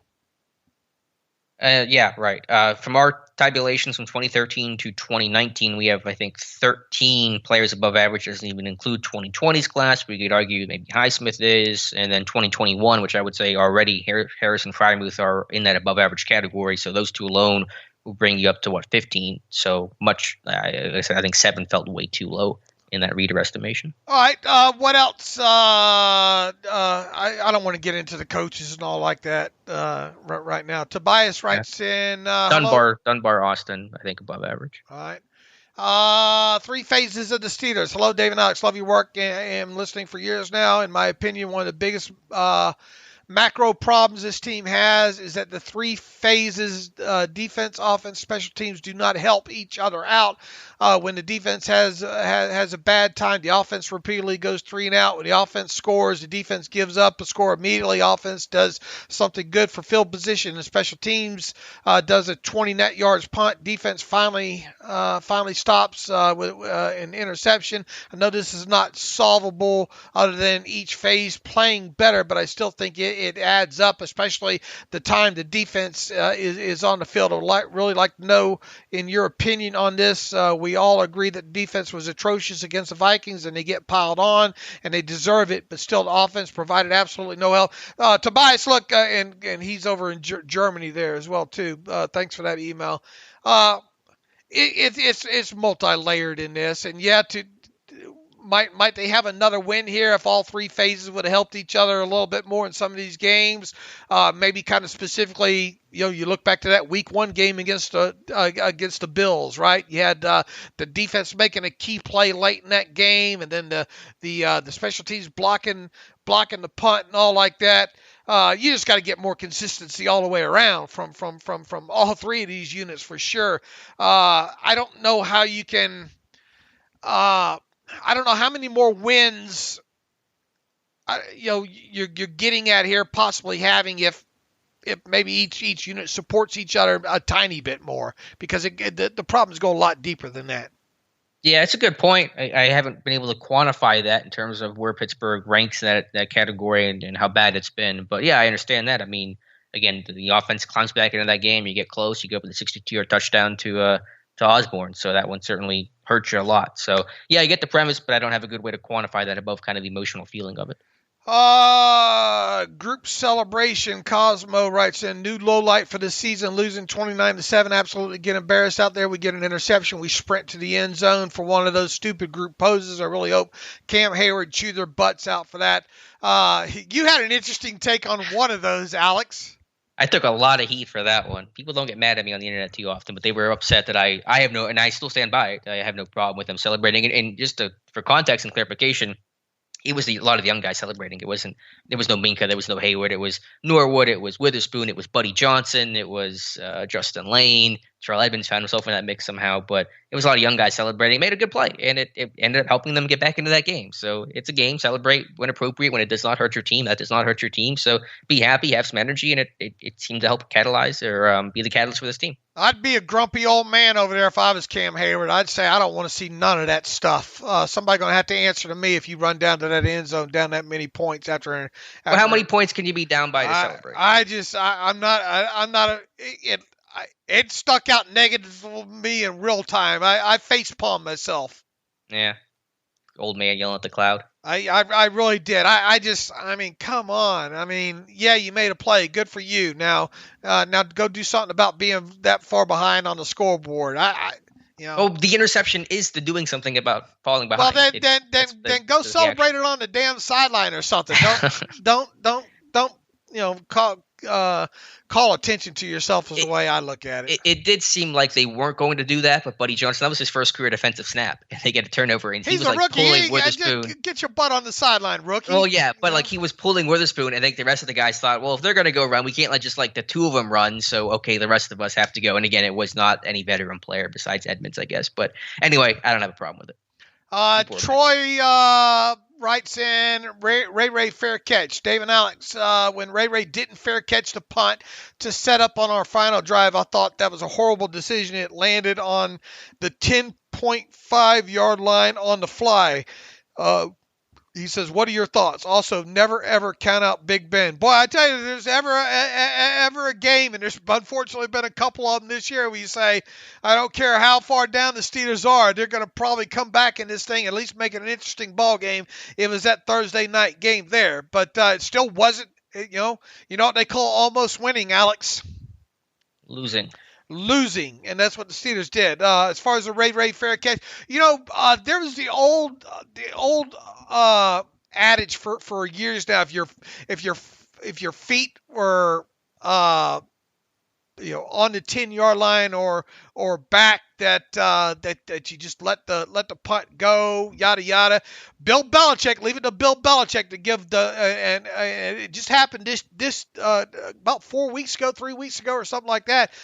Bill Belichick was asked the old question about when do you field the punt and all like that, and he gave one of the great answers that only Bill Belichick can use, and I really suggest people after the season maybe kind of searching that out. And he said there's so much situationally involved. Is it hang time? How close is the player to you? In other words, it's not as cut and dry anymore as just the feet on the 10-yard line type scenario. He says punters nowadays do a better job of being able to get these things to hit and bounce backwards, and so there's a lot that goes into whether or not it's a good decision to return certain punts or not. So I kind of defer to that answer, if you will, on this. And I have not went back to really look at it more specifically as far as the all-22 is who was coming what and those kind of things. Yeah, what was your thoughts on it? But yeah, I think you want to field as many punts as possible because, as you said, as Belichick said, even if it bounces at the 10, there's a good chance it'll be down. Won't go in for a touchback because the coverage team's too good. Their guys are too fast, and the punters are too talented to get that ball to die and settle inside the 10. And so you want to field that for sure. And that's why a lot of teams say even field it at the 5, because even if you let that thing bounce, it's probably going to get down. There's a high chance that it will be down. So yeah, you want to see McLeod do a better job though of finding the football. I don't know if that's an issue in terms of film study where they thought the ball was going to land somewhere else, or if he lost it in the lights or whatever variety of reasons that might be. But yeah, I think it's a miscue. Jeff Berg writes in, wow, disgusting, almost came back, but never should have had to come back that far. Is it time to sub out one of the inside linebackers? Look like Buddy Johnson and Marcus Allen got some burn. Can it be worse with the run fills? Yeah. No, he says, no, it can't. I say, yes, it can. Get backups in there and see what you got. Do you think Schobert and Bush are back next year? If not, look, Bush is going to at least be in training camp. I mean, they haven't pulled the plug on him yet. And you still got to, all that you have wrapped up on him. So they're not cutting Bush during the offseason. Now, they're probably not going to give him the pickup as a fifth-year option. As far as Schobert, for what he's potentially costing you as well, too, you're probably going to at least bring him back. I don't think you're just going to cut him outright, whether or not he makes the 53-man roster. And I don't suspect, I think in certain instances, starting with goal line instances, maybe you can make an argument for Buddy Johnson to get on the field more. Marcus Allen's just playing out the string here now. He's not anything really. If you got a guy that you're wondering if he's a safety or if he's an inside linebacker, then that first and foremost is your problem, I think, when it comes to him. I could foresee maybe Buddy Johnson getting, I guess, a little bit more burn as things go on here. They obviously were open to putting him on the field the other night. So if they're able to if they got that far in the process, I don't know. Maybe we'll see more Buddy Johnson.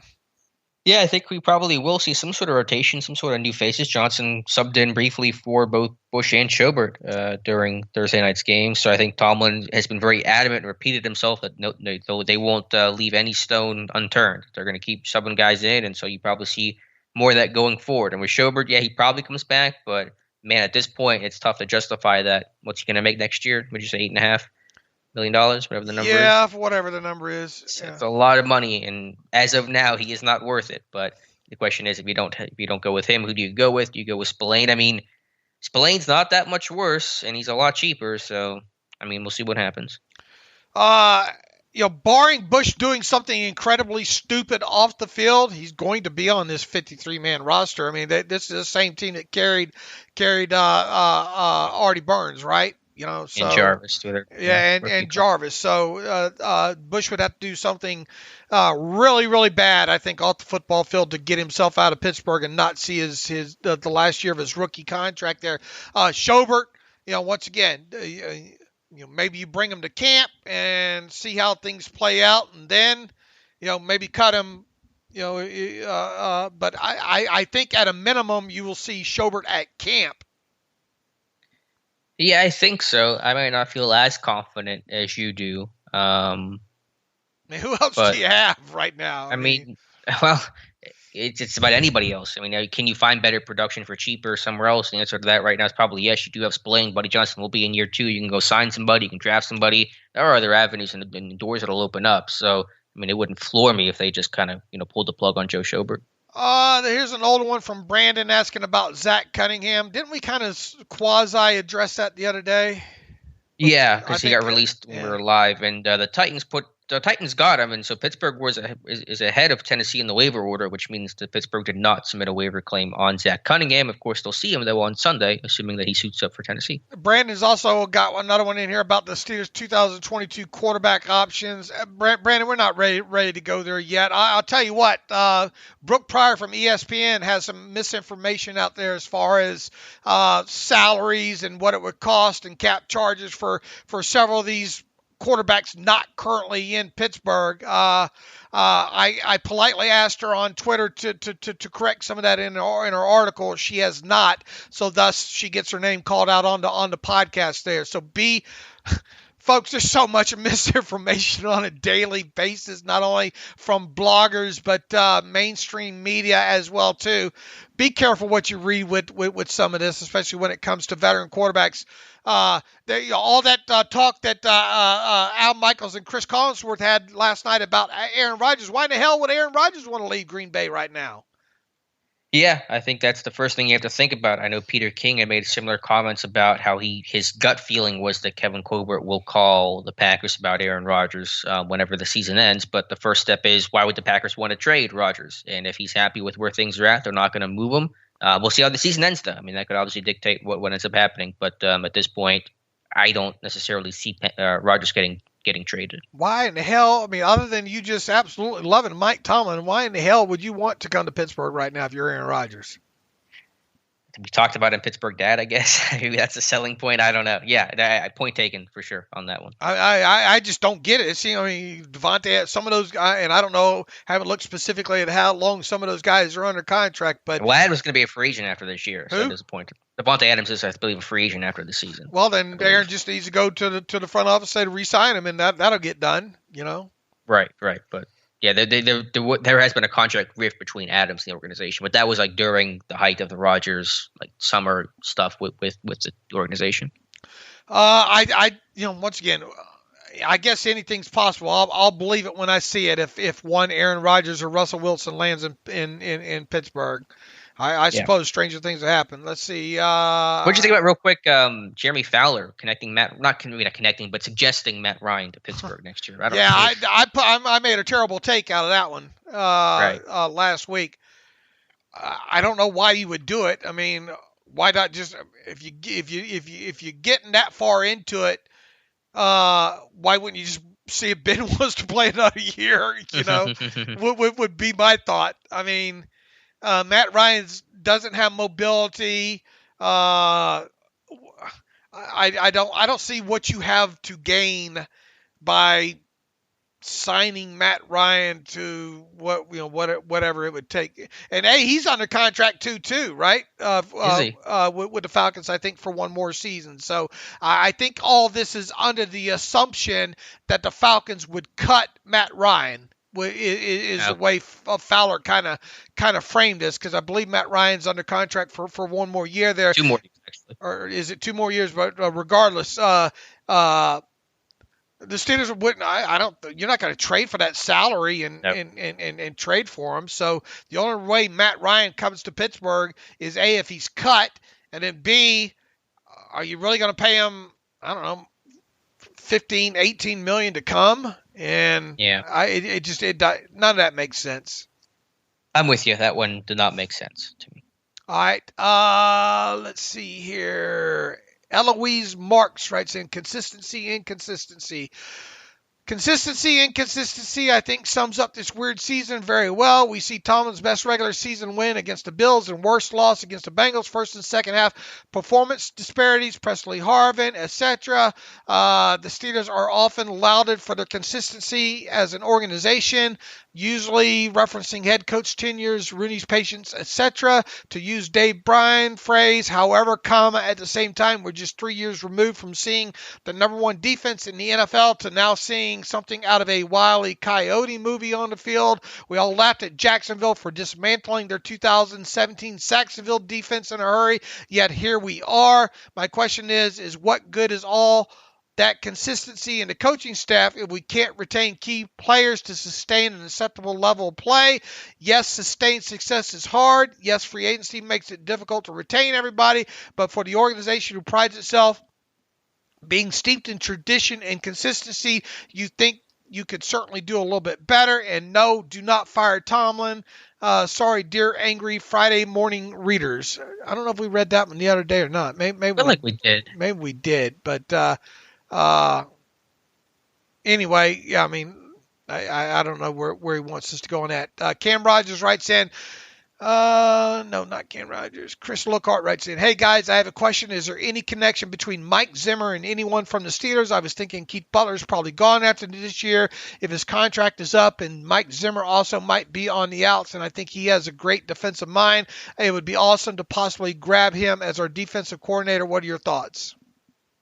I don't believe there's a connection there other than obviously that they coached against them in Cincinnati for all those years. I don't think there's a personal connection between anyone on the Steelers staff. He was in Dallas, Atlanta, the Bengals, and of course with the Vikings. So not only is a connection there, it's an interesting thought though. I mean, but again, does Tom want to make that kind of splash hire because Zimmer would want to run his defense, and Tomlin's going to have a big thumbprint obviously on this defense. So I think if Butler is gone, it'll be an internal kind of thing because it'll still be Tomlin as the big umbrella running the show. Absolutely. Larissa writes in, you guys are the best what you do. Your football knowledge and analysis is really unmatched. Thank you, Larissa. Couple points. I find it so shocking how people actually think we will ever land Rodgers and Wilson. That will never happen. First, as you mentioned before, it's not Madden, blah, blah, blah. Celebrity quarterbacks would likely go to a team in a bigger city just because of their lifestyle. I'm a Pittsburgh at heart, but it's not exactly New York City. Also, what is it about the Steelers and drafting cornerbacks and safeties? We don't have a single elite DB that we have drafted on this roster.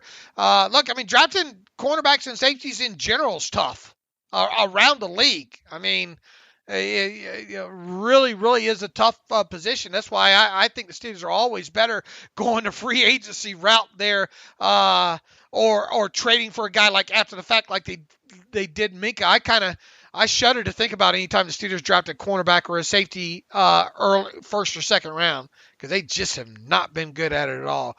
Do you think part of the reason some of the criteria or notions that Kevin Colbert and Mike Tomlin have for the draft, like being out of a big school is a must, or having large hands? Sometimes I think the Steelers think they are the smartest guys in the room, and maybe they are a decade ago, but times have changed. Also, if they do go bargain shopping again this year with the amount of cap space they have, I will be disappointed. There is no way to fill the Pittsburgh Swiss cheese Steelers in the draft. Do you agree? Look, there are a lot of holes I think that are going to be on this team, and I don't think you're going to be able to address all of them via the draft or the Kevin Colbert dumpster diving tour that happens every year. Yeah, no, I'm with you for sure.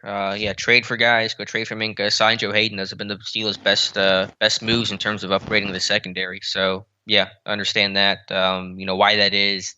It's really hard to kind of pin down. I really think Kevin Colbert's got to come off of this. RAS score character, that's it thing. It's not enough anymore. I'm okay with the whole Power 5 thing because I think you get guys that are used to competing and those kind of. I'm okay with sticking with some of these core principles here, but it feels like they fall in love with guy. I'm willing to bet if you put this guy up to a lie detector test, and I've said this several times before, that his draft card fits in his pocket. It's like 25 to 50 names on it, and then that's it. And half of those guys are break glass in case of emergency type situations. There, it feels like Edmonds and Bush and Burns, and some of these guys are just like measurables mixed with, or RAS scores mixed with, Mr. Rooney said we got to get a cornerback here. So William, and it's got to meet all this other criteria here. So there went William Jackson. Well, we got to draft Artie Burns here. You know, that it kind of feels like that situation there. And hey, guys, don't forget about the tape. Always important. It's felt like there have been some big overcorrections when they miss. For example, they take a chance on Mike Adams. They had him off their board. He writes them a letter. You know, he's back on the board. They draft him. It doesn't work out. Not even for like character issues, but just didn't work out. And so they've drafted like squeaky clean character guys since, which is fine. But that just kind of the thought process. And then with Jarvis Jones, they don't care about the athletic scores. Actually, Kevin Colbert said he was happy that Jarvis Jones ran a 4.9. And so that doesn't work out. And so they overcorrect and say, we got to take guys who are super high athletes. And there's kind of been an overcorrection. You get an Artie Burns that way and Edmonds that way and stuff like that. So it feels like broadly when this team misses for some internal reason, they really kind of go to the extreme other side of that to try to avoid that problem from happening again. One last one here from Austin. This one came in on December 10th. I don't think we got to it here. Dave, first, I want to continue to roll. You're a genius. You say the simple things, and that's what makes you a genius. All right. Gonna have to print this one out here. Everyone wants to overcomplicate anything, and it doesn't have to be. The Steelers wasted picks with Kendrick Green, plain as day, undersized and will not compete at this level, and Najee Harris. I love that you continue to hammer home that Najee isn't a bad pick because he's a bad player, but simply because he cannot change the game enough for the Steelers to matter. We have no O-line.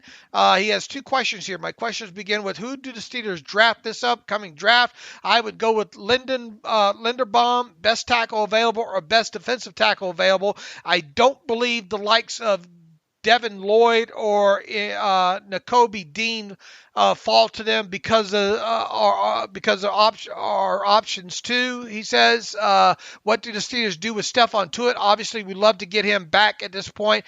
Is he dependable? We've seen what missing a year of football can do.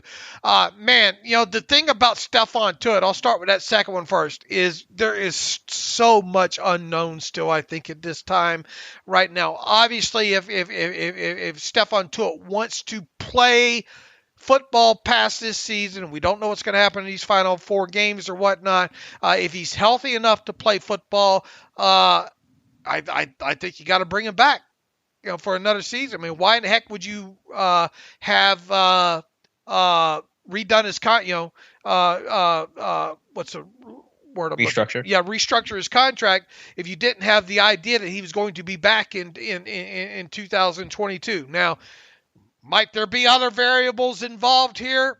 Yeah, I mean, at this point, who knows? But I guess what I'm trying to say here is if Stephon Tuitt wants to play, and if he's healthy enough to play, you got to bring him back for at least 2022. Alex? Yeah, if he wants to and he's healthy, then why would you not do it? So 100% there. I mean, he's an asset to this team. As far as the upcoming draft, give us time, Austin, is all I can say. I'd like to feel like I'm further along than I've ever been in this thing when it comes to draft prospects. But, oh, man, I haven't even scratched the surface yet. I won't be able to get deeper into this until after the season's over. It does feel like, you know, I'm going to tell you this. The Steelers are not going to compete for a Super Bowl again until they get this defense back to the level it was a couple years ago. And they're not just going to be able to do that via the draft. I think they're going to have to go draft and free agency in that. And normally that means spending a high draft pick on a defensive player. That's the way, at least I think they'll be leaning in the first round right now. But obviously that they could use a guard. Yeah. They could use a tackle. I mean, you could go 18 different ways with this. Yeah, it's impossible to predict right now. There's a million variables at play. And again, we know Pittsburgh, how their interest is always. Jake Glazer said on Thursday, the Steelers are so hard to read when it comes to the draft. Kevin Colbert's no, they're not. They're the easiest team to read in the NFL. Absolutely. Because they've been around forever. I mean, the tea leaves are so easy to read because it's been the same guys drafting for, since 2000 and 2007. So, we'll have the list for you. And whatever the list is, check back in April, I guess. I mean, generally, and this just isn't, just us patting ourselves on the back. You could probably pull a good list of, come draft time, of the guys that, look, we know the guys they look at the measurable wise. We see the pro days, all the Blues clues over the years. Kevin Colbert's just not going to stop. So yeah. That's why I feel like we could put together a good list of 50 to 75 players, and a good portion of their draft picks are probably going to come out of those list of players. And then when it goes to the free agency side, they have the track record there as well too. It's generally guys that they've had interest in during the pre-draft process. A lot of times you can throw out the over 30 guys on top of it, especially on the defensive side of football. It's not hard to put together a list with this thing here. They're going to have to spend a little bit more money, I think, at free agency this year if they genuinely want to be able to compete for a Super Bowl in 2022. And we haven't even who the heck's going to be the quarterback in this thing. Yeah. There is a part of me now that's starting to wonder Ben Roethlisberger might not come back for one more season. That he might come back for one more season. There's really a growing portion inside of me that thinks that cannot be ruled out now. Whereas 8 weeks ago, I would have said there's no way in hell. I'm really starting to wonder now, Alex. I'm not ruling it out. I've never ruled it out entirely. But to me, his heart's probably still in it. At least it seems like to me. But his body is just, his body let him come back. His body's got to be killing him, man. And he's getting beat up like crazy this season. I mean, once again, you go back to that game on Thursday, it's like, stay down, man. Stay down. Don't take this kind of stuff. And when you've seen Ben be emotional in some of these victories, the Ravens game, the Browns game, those are telling you that he knows that these are his last games. So of course his heart could change and things like that, and his body probably feels better, in the offseason. But I just don't think that body's going to let him. I think his mind would love to play till he's 45, but I don't think his body's going to let him. I've gotten this funny feel, and right. I'm not tying anything. I'd never bet on it or nothing like that.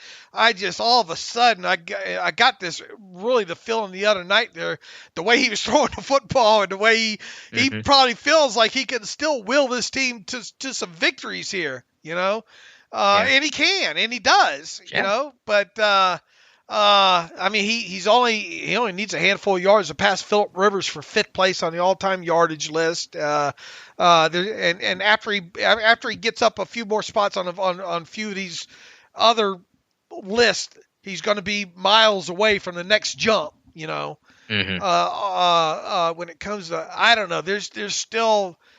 I got the feeling the other night, I wonder if this guy's going to try to come back for one more season. And if they can't get a guy if they don't get a guy like Aaron Rodgers, they don't get a guy like Russell Wilson, if you don't get the Jimmy Garoppolos or the Marcus Mariotas, if indeed Mike Tomlin does not want to start off with a rookie quarterback, I mean, you're running out of things options here, Yeah. Only so many doors to open, and the one might still be Ben. I've said it for the longest time. I think it's going to be really hard for Ben to retire because he's such a competitor. He loves this game so much. It's kind of all he's ever known. And so saying he's going to retire and actually retiring and committing to it are two different things. But again, if you can't walk without your knees hurting, and you want to play with your kids and you want to spend time with family, I think it's what's going to come down to for number 7. And look, I mean, let's be straight on.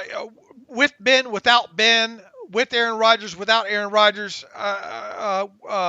with Russell Wilson, without, I mean, what are legitimately the chances of this team has in 2022 from where we sit right now to genuinely compete for a Super Bowl? Yeah, I mean, it's hard to tell, but it's not very good, obviously. But you get a franchise quarterback in there like a Rodgers. I mean, it masks a lot of problems. Not all of them, but when you have a quarterback like Rodgers, it certainly cures a lot of ills. All right, I think even with excuse me, I think even with Aaron Rodgers, I think that the defense has unless you're going to throw some money at that, man. Well, that'd be the idea. You get Rodgers, and then you can draft just all defense because you have Aaron Rodgers on offense now. And once again, we're talking about situations. We're talking about and it's not going to go away. We can continue to say, oh man, I don't know why people talk about this, but all we're going to talk about during the off season is Aaron Rodgers, Russell Wilson, Matt Ryan now. Marcus Mariota, Jimmy Garoppolo, Mason Rudolph. That's all we're going to talk. It's going to be nauseating talk about all this. And I don't think half of them even have a minute chance of being in Pittsburgh, to be honest with you. And 90% of that will be Rodgers and Wilson because those are the big headline names. So, yeah, a lot of time to talk about those guys. All right, that's a good stopping point. I think we're about 2 hours here, right? So within all that, we will get back after on Wednesday. Hopefully, have our guy David to talk about the preview to Titans on Wednesday here. And in the meantime, you can follow me on Twitter at Steelers Depot. Follow Alex on Twitter at Alex_Kozora. At Terrible Podcast. Email the show, theterriblepodcast@gmail.com. Also, if you'd like an ad-free version of the site, go to SteelersDepot.com, hit the ad-free button. Also, if you want to donate, go to SteelersDepot.com, hit the donate button, upright navigational bar. So until Tuesday, as always, thanks for listening to the Terrible Podcast with Dave and Alex.